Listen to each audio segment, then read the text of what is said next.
Hey there guys, and welcome back to another episode of r/Am I the Asshole? I would say today's topic again is on personal responsibility and stepping up to the plate. That's what our first story is about, so if you like that kind of stuff, I want you to sit back, relax, chuck a prawn of the barbie, and get ready for some good content. Thank you. Am I the asshole for always wanting the bottom bunk? Okay, so throwaway account, cause this is a bit embarrassing. I, female 19, share a room with my younger sister, female 18. Because the room is relatively small, we share a bunk bed. We are pretty used to this arrangement as we've had it since we were 13 and 14 respectively, and had an arrangement where we would swap the top bunk between us every month. The issue is, since we were 13 and 14, both of us have gained a lot of weight, so getting into the top bunk is difficult. It's especially difficult for me as I'm considerably heavier, to the point where I physically can't make it onto the top bunk without exhausting myself totally, and climbing down is a pretty harrowing experience. As a result, I told my sister that I wanted the bottom bunk indefinitely until I can get my weight back down to a level I can climb up there without worrying I'm going to break it or myself. Obviously, losing weight can be quite a long and slow process, especially when previously you've had a lifestyle as unhealthy as mine. But this has been a real wake-up call for me. She said it's not a fair arrangement because she struggles climbing up as well, but it's totally not the same. She's slimmer than me, more physically fit, and I think a fair bit stronger. I don't doubt it's difficult, but I've never seen her as totally winded as I am after climbing up, or heard the bed creak like it does with me on it. I said it's non-negotiable, and I'm not sleeping on the top bunk until I've lost around 30 pounds. She called me selfish and unsympathetic, and it's my fault for getting so out of shape. We haven't spoken, aside from in really stilted terms, since we first had that conversation. I know it's petty, but am I the asshole? On one hand, I hate putting her in a difficult situation, but on the other hand, I don't think it's as dangerous for her as it is for me. And I really don't think I fit on the couch. Also, it's really difficult talking about my weight in difficult terms, so please stow your comments about that. I know it's unhealthy, I know I shouldn't have let it get to this point, but I'm trying to work on it and I don't need Reddit to tell me what I already know. OP has offered the following explanation for why they think they might be the asshole. I might be the asshole because A, the situation I'm putting my sister in is difficult for her, even if it's harder for me, and B, it is sort of my fault for being in the shape that I'm in. Now in the comments, Preference Gloomy says you're the asshole. You shouldn't let your mistakes affect your sister's life. You made an agreement to swap beds, you both agreed to this. You can't decide for the both of you that this isn't the deal moving forward. You are not entitled to special treatment because of your weight. Suck it up and use this as a kick up the ass to get your crap together. Good luck on the weight loss. Except the bunk beds usually have a weight limit. Would she then be an asshole if the bed broke and fell on her sister in the middle of the night? Yes, she admitted in the post and comments that her weight is her fault, therefore it's her fault if she's too heavy for the bed. That's just bollocks.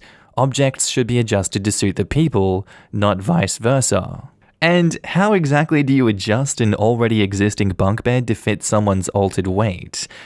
Okay, you could probably add some support, but all in all, if she's gotten too heavy to safely use the pre-bought bed, it's on her to fix it. Either lose weight or buy a new bed that can support her. Like, if I buy a medium-sized shirt and gain weight until I needed a large, I can buy a shirt or I can lose weight until it fits me again. The shirt won't magically fit both sizes. That being said, OP, if the weight issue is that bad, maybe ask your sister to use the top bunk until you've either lost the weight and then actually do it, or bought a new bed so you won't drop on her in the middle of the night. You don't. You buy a new bed. Beds are replaceable. Sisters are not. They've been using the same for several years. It's not even unreasonable to replace it given their ages. Hell, if they're still living at home, it's not even unreasonable to ask the parents to buy them new beds. But you don't blame somebody for their actual body not fitting a bed. You buy a bed that does fit the body. Let me tell you something, says. First, congratulations on committing to making necessary changes regarding your health. Yes, it is a long and difficult process, but remember, A journey of 1,000 miles begins with one step. As to your question, yes, it is unfair to your sister, and that makes you a bit of the asshole. You knew about the deal and your issues for a while. Yes, your sister should be a bit more understanding, but from her perspective, you've only talked about losing the weight and not actually started. That means she has no idea how long this may take. I suggest you seek a compromise. Set a reasonable goal like 30 pounds and a reasonable weight loss goal like 6 to 10 pounds a month. As long as you're making progress, she agrees to stay on top. Once you hit the goal, you take the top for however many months it takes to even things out. So if you take 2 of her months on the bottom, you repay them to her. If you fail to make progress to the weight loss goal, then that becomes your problem again. She gets the bottom and you figure out another place to sleep safely. And OP says, this is actually a great idea. I'll pitch it to her. And Bex Hutch asks, is there a reason that neither of you have moved out? It doesn't seem so healthy for 2 adults to share a room. And OP replies, I lost my job due to the pandemic and had to move back in. She's having similar employment struggles. I'm sorry to hear that. I didn't mean to sound so harsh. Sorry if I did. And Madkins007 says, not the asshole. But you've trapped yourself into an either-or situation. There are other options. Get an air or foam mattress. Sleep on a couch in another room. Look into getting a better stepladder or step stool. Find and develop another space you can sleep in and maybe turn into another bedroom. And now on to the update. So I got told pretty decisively that I was the asshole, which was hard to take, but looking back on it, was right. Posting was one of the most humiliating things I've ever done, and I was just super depressed at the time due to various things, so maybe my judgment was off. Anyway, after beefing with my sister for a couple of days, I apologized to her and agreed to sleep on the floor. Genuinely a low point in my life, being too fat to climb into bed. But luckily, that was as low as things got. After a few nights on the floor, I started trying to eat right and take some gentle exercise, then moved on to more regular, intense exercise, and am happy to say that in the 3 months since I posted, I've lost almost 50 pounds. I'm still overweight, but I'm no longer obese, and can now climb into the bunk bed without getting winded or worrying I'm going to crush someone. My sister has also started losing weight, so who has the top bunk is getting less of an issue. But damn, it feels good. I'm moving out in a few months, and I promise I'm going to do it as a woman who can sleep in any top bunk that she has to. Now in the comments, Crypto Timo says, congrats on your progress. And OP replies, thanks. First, I want to tell you I'm so freaking proud of you. I know firsthand how hard it is to lose weight. I've lost a lot myself, so I've been there. You are doing amazing.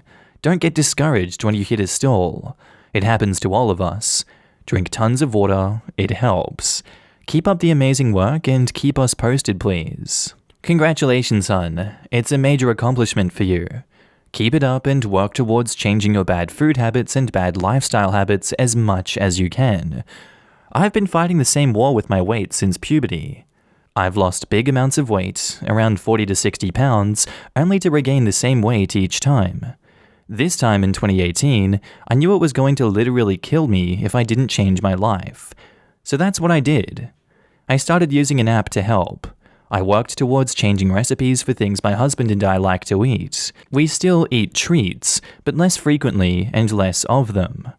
It's a work in progress, but then so is my life. And that is just fine. Good luck to you, and just remember, failing in a moment is not failing in life. You can always get back on track. Love yourself enough to know that you deserve to be healthy and happy. Our next post is by user Erwin Flynn. Erwin Flynn, I'd said it right, hell yeah. Titled, Am I the asshole for not telling my old therapist I wanted to see someone new? For background, my husband, 34 male, has been telling me, 38 female, for a year now that my therapist was making my anxiety worse. I would cry a lot, saying I was a bad partner and wife, because she had me convinced that when my husband came home from work, he should never have to lift a finger. and me asking him to do things like take the trash out was unreasonable since I stayed home and he worked. But my husband didn't agree. He said he didn't want a mummy. He wanted a partner, and he can do his part by taking some chores off my plate. I also have bipolar disorder, and when I would go into depression, I wouldn't be keeping up on the house as much as I should be. And she would say that it isn't fair if he has to pick up the slack, because when he got home, I should have everything perfect, and I should be taking care of him completely. I was very conflicted, hence the anxiety. He finally convinced me to take a break from her, and I stopped seeing her in December, and by late February, I had stopped beating myself up for not being the perfect housewife and not anticipating his every need before he had them. But I had just started college and I was feeling super overwhelmed since I'm not good with online learning. The thought of talking to my therapist gave me level 10 anxiety, so I decided to take the school up on counseling services they provided. I did not tell my therapist I was doing this. I honestly couldn't face her yet. I saw this new person for a couple of sessions and I really liked her. Yesterday, my old therapist office called to set up an appointment. I told the receptionist that I decided to see someone else. I guess I was on speakerphone because my old therapist got on and spent 20 minutes berating me, saying that I was unethical for seeing a new person without consulting her first, that I just wanted someone to say, "Poor Erwin," and that I didn't want to get better.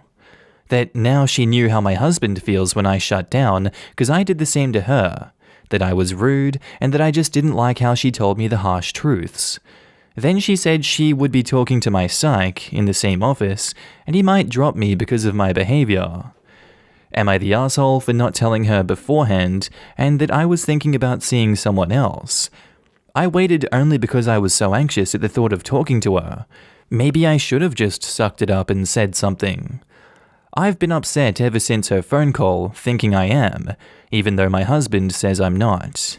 I'm gonna have to just say straight off the bat, this therapist sounds like an asshole, sounds like a real piece of work, and I get why you didn't want to tell your therapist anything. You shouldn't have to be subjected to that torrent of just foul nastiness that they're giving you. It seems like they enjoy giving you bad advice and treating you like garbage to make your anxiety get worse. That is what I'm getting from this person's words. You shouldn't have to deal with that. That is a terrible therapist, not the asshole, and good riddance. Now in the comments, Kelly Margaret says, "Not the asshole. Your ex-therapist has several issues of her own. Therapy isn't supposed to be about the therapist pushing her own agenda. She's also acting inappropriately." And OP replies, "Thank you for your reply. My husband said the same thing, that she has been inappropriate. I really thought I was in the wrong and he was just taking my side. Look, from a psychologist, consider a state board report. This is egregious, and she told you a whole lie about the ethics part. Y'all don't have ethical mandates. We do. Clients move around without allowing the opportunity for appropriate termination all the time. Again, speaking from the provider's perspective, it would have been nice for you to verbalize your discomfort to perhaps allow the opportunity for a different approach, but by the way you describe this person, I'm not even sure that would have been effective. The lack of professionalism is astounding. I'm trying hard to understand why this person thought their approach was appropriate. Was this a religious-based counselor? No shade, it just aligns with the rigid gender roles feedback you've gotten." History Buff 19 says, "I'm getting the feeling, just a slight teeny tiny little feeling, that you should report the crap out of her ass. And when I say teeny tiny, I mean every cell in my body is screaming in rage. Not the asshole. That's a bad therapist. Christ almighty, what the hell is her deal? You're not looking for someone to coddle you and tell you what you want to hear. You're looking for someone who will help you, which is not that very bad, terrible, awful therapist." And OP replies, "I'm really starting to see just how bad she's been for me. I'm seeing why my recovery has stagnated. The new therapist is a lot different, and I'm going to talk to her about this in my next session." She was really not helping you in the slightest. A therapist should be helping you work through your anxiety, not causing it. If you ever decide to leave any healthcare professional, you aren't required to explain yourself. If you feel comfortable with your new therapist and your anxiety is reducing, that's a very, very good thing. It's helping. It's amazing that your husband could see that the anxiety was getting worse. You were not a bad person or a bad wife. You were doing incredibly well. Seeking help is proof of that. And now on to the update. First off, my husband would like to say in his best Captain Holt voice, "Vindication!" I don't want to be too loud, I don't want to break your ears. And I would like to say thank you for the outpouring of support. It really gave me a lot to think about. On to the update. On Monday, I consulted my primary doctor, and he said he was fine prescribing me my meds if my psych did drop me because of what old therapist said. So I had a call with my psych where I asked him straight out if he was dropping me because I wasn't seeing her anymore. Guys, he was shocked. She hadn't told him anything. So I gave him a quick rundown and he was pissed. Said he had no idea why she would ever say to me that he would drop me, and that me seeing her or not had nothing to do with me and him. He doesn't care who my therapist is, so long as they're helping me. So luckily that worked itself out. And if I do decide to leave that practice, at least I know I have a backup plan. Something tells me that she didn't expect me to actually say anything to him and was counting on me not rocking the boat, as it were. I saw my new therapist today and told her what happened, and she is very angry. She said a lot of the same things you guys were saying, that old therapist was using things I said in therapy as manipulation, and that saying all that stuff with other people around is a major HIPAA violation, and that old therapist was the unethical one, not me. She and I are working through my guilt/trauma feelings, and we're working towards me being comfortable reporting her. I took what you guys said to heart, and I would feel awful if she did this to someone and they didn't have the support system I had, and they hurt themselves over it. I just need a little bit of time to process some of the old feelings this has brought up for me. Thank you guys again. It really helped me stay grounded and kept me from going over the ledge, as it were. Now in the comments, Hold Thy Tongue, Cretin says, "Wow, I didn't read the original so I went back and oh my god, she was toxic as hell. I'm so glad you had the strength to leave that therapist and you have a supportive husband.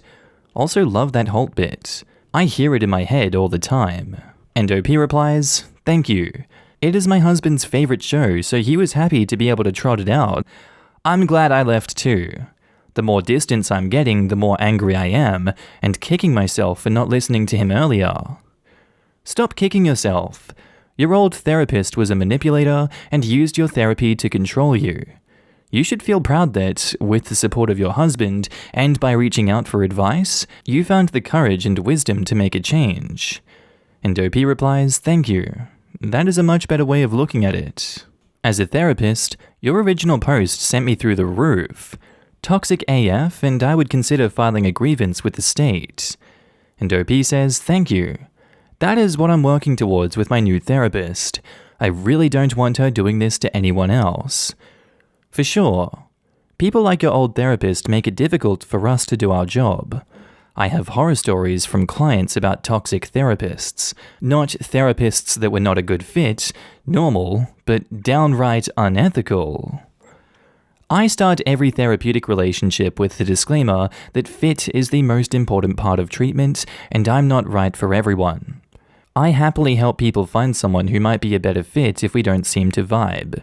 It's because of therapists like the one OP saw that I have to tell people it's okay to tell me that we aren't a good fit. It's infuriating. Therapists work for you, not the other way around. Same here.